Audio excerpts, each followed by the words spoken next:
Welcome to PSC journey. PSC ജേണിയുടെ പുതിയൊരു വ്ളോഗിലേക്ക് എല്ലാവർക്കും സ്വാഗതം. അപ്പോൾ എല്ലാവരും സുഖമായിട്ടിരിക്കണമെന്ന് വിചാരിക്കുന്നു. എല്ലാവരും പഠനമൊക്കെ അടിപൊളിയായിട്ട് പോകേണ്ടത് തന്നെയാണ് ഞാൻ വിശ്വസിക്കുന്നത് കേട്ടോ. എല്ലാവരും നന്നായിട്ട് പഠിക്കണം. അപ്പോൾ ഇന്നത്തെ വ്ളോഗിൽ നമ്മൾ ഡിഗ്രി പ്രിലിംസുമായിട്ട് ബന്ധപ്പെട്ട കാര്യങ്ങൾ തന്നെയാണ് പറയുന്നത്. അപ്പോൾ രണ്ട് ദിവസമായിട്ട് നമ്മൾ വ്ളോഗ് ചെയ്തിട്ടുണ്ടായിരുന്നില്ല. അപ്പോൾ ഞാൻ ഓൾറെഡി ഒരു വീഡിയോയിൽ പറഞ്ഞിട്ടുണ്ടായിരുന്നു, നല്ല തലവേദനയൊക്കെ ഉണ്ടായിരുന്നു. അപ്പോൾ അത് കാരണം നമുക്ക് വീഡിയോ എടുക്കാൻ പറ്റിയില്ല കേട്ടോ. അതാണ് ചെയ്യാഞ്ഞത്. അപ്പോൾ ഇന്ന് നമ്മൾ ഡിഗ്രി പ്രിലിംസിൻ്റെ ഓൾറെഡി ഒരു വ്ളോഗ് ചെയ്തിട്ടുണ്ടായിരുന്നു.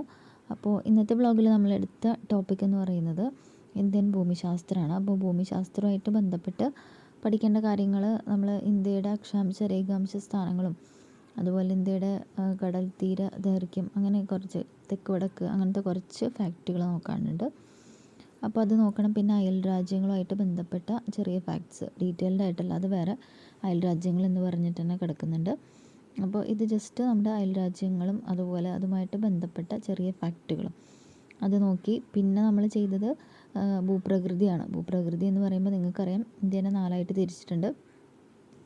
ഉത്തരപർവ്വത മേഖല, ഉത്തരമഹാസമതലം, ഉപദ്വീപീയ പീഠഭൂമി, തീരസമതലം.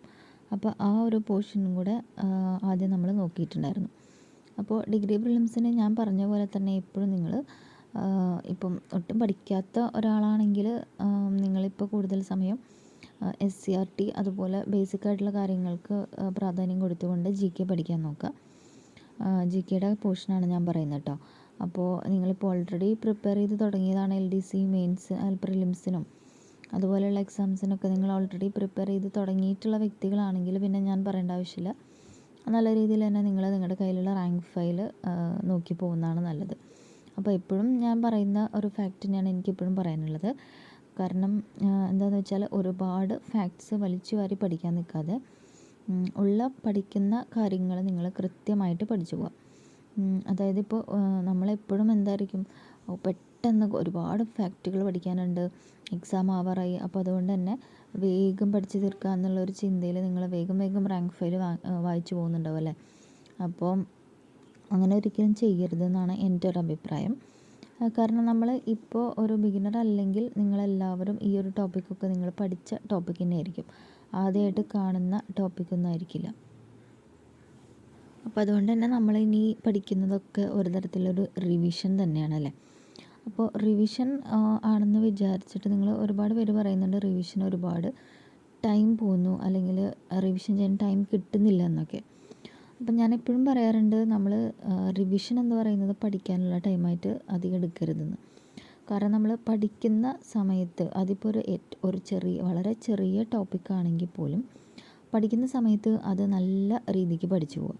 അത് വെറുതെ ഒരൊറ്റ വായനയിലൂടെ പഠനമല്ല, 2-3 ടൈം റിപ്പീറ്റ് ചെയ്തിട്ടുള്ള വായനയിലൂടെ വേണം നിങ്ങൾ പഠിച്ചെടുക്കാനായിട്ട്. അപ്പോൾ നിങ്ങളൊക്കെ പഠിക്കുന്ന രീതി എങ്ങനെയാണെന്ന് എനിക്കറിയില്ല. ഞാൻ പഠിക്കുന്ന രീതി എന്ന് പറയുന്നത് അങ്ങനെയാണ്. നമ്മളിപ്പോൾ ഒരു റാങ്ക് ഫയൽ എടുത്തിട്ട് കൃത്യമായ പ്ലാനിങ്ങോടെ ഓരോ ദിവസവും നമ്മൾ എന്ത് പഠിക്കണമെന്ന് ആദ്യം തന്നെ നോട്ട് ചെയ്ത് വയ്ക്കുക. എന്നിട്ട് ആ ഒരു ടോപ്പിക്ക് എടുത്തിട്ട് ആ ഒരു ദിവസം ആ ഒരു ടോപ്പിക്കുകൾ മാക്സിമം നല്ല രീതിയിൽ പഠിച്ച് പോകാൻ നോക്കുക ചെയ്യണം. അല്ലാതെ ഒരു ദിവസം എത്രത്തോളം നിങ്ങൾക്ക് ടോപ്പിക്ക് കവർ ചെയ്യാൻ പറ്റും എന്നുള്ളൊരു മത്സരമായിട്ട് കാണരുത്. ജസ്റ്റ് നിങ്ങൾ ഒരു ടൈം ടേബിൾ സെറ്റ് ചെയ്യുക. ആ ഒരു ടോപ്പിക്ക് മാത്രം അന്നത്തെ ദിവസം മാത്രം എന്ന് ഞാൻ പറയുന്നില്ല, നിങ്ങൾക്ക് അത് കംപ്ലീറ്റ് ആയിട്ട് പഠിക്കാൻ പറ്റുന്ന തരത്തിൽ പഠിക്കുക. അതിന് ശേഷം ടൈം ഉണ്ടെങ്കിൽ ബാക്കി ടോപ്പിക്സ് നോക്കുക. അല്ലാതെ എന്താ പറയുക, ഒരു ദിവസം നമ്മൾ മാക്സിമം ടോപ്പിക്ക് കംപ്ലീറ്റ് ചെയ്യുക എന്നുള്ളതായിരിക്കരുത് നമ്മുടെ ടാർഗറ്റ്. നമ്മൾ പഠിക്കുന്ന ടോപ്പിക്ക് തറായിരിക്കുക എന്നുള്ളതായിരിക്കണം നമ്മുടെ ഒരു എയിം എന്ന് പറയുന്നത്. അപ്പോൾ അതിന് ഇപ്പോൾ നിങ്ങൾക്ക് ഓരോരുത്തർക്കും അതിന് എന്താ പറയുക, സെപ്പറേറ്റ് ആയിരിക്കും ഓരോരുത്തരുടെ ക്യാപ്പബിലിറ്റി എന്ന് പറയുന്നത്. അപ്പോൾ ചിലർക്ക് ഒരു ദിവസം ഒരുപാട് ടോപ്പിക്ക് പഠിക്കാൻ പറ്റുന്നുണ്ടായിരിക്കും, മറ്റു ചിലർക്കാണെങ്കിൽ ചിലപ്പോൾ വളരെ ചെറിയ ടോപ്പിക്സ് മാത്രമേ പഠിക്കാൻ പറ്റുന്നുണ്ടായിരിക്കും. പക്ഷെ അപ്പോൾ അത് വിചാരിച്ച് നിങ്ങൾ വിഷമിച്ചിട്ട് കൂടുതൽ ടോപ്പിക്ക് വെറുതെ ഇങ്ങനെ വായിച്ചു പോയിട്ട് സമയം കളയരുത്. കാരണം നമുക്ക് പഠിക്കുന്ന കാര്യങ്ങൾ നമുക്കത് കിട്ടണം, ആ ഒരു ലെവലിൽ മാത്രമായിരിക്കണം നിങ്ങൾ ചിന്തിക്കേണ്ടത്. പിന്നെ ഞാൻ എടുത്ത ടോപ്പിക് എന്ന് പറയുന്നത് SCRT ആണ്. അപ്പോൾ ഞാൻ എപ്പോഴും മുൻപത്തെ വ്ളോഗിലായാലും പറഞ്ഞിട്ടുണ്ട്, SCRTക്ക് വളരെയധികം ഇമ്പോർട്ടൻസ് കൊടുത്തുകൊണ്ട് വേണം നിങ്ങൾ ഇനി ഡിഗ്രി പ്രിലിംസിനായിട്ട് നോക്കേണ്ടത്. അപ്പോൾ അതുകൊണ്ട് തന്നെ SCRT പെട്ടെന്ന് കംപ്ലീറ്റ് ചെയ്ത് പോകാൻ നോക്കാം. SCRTയുടെ ടോപ്പിക്കുകൾ മാക്സിമം നിങ്ങൾ കംപ്ലീറ്റ് ചെയ്യുക.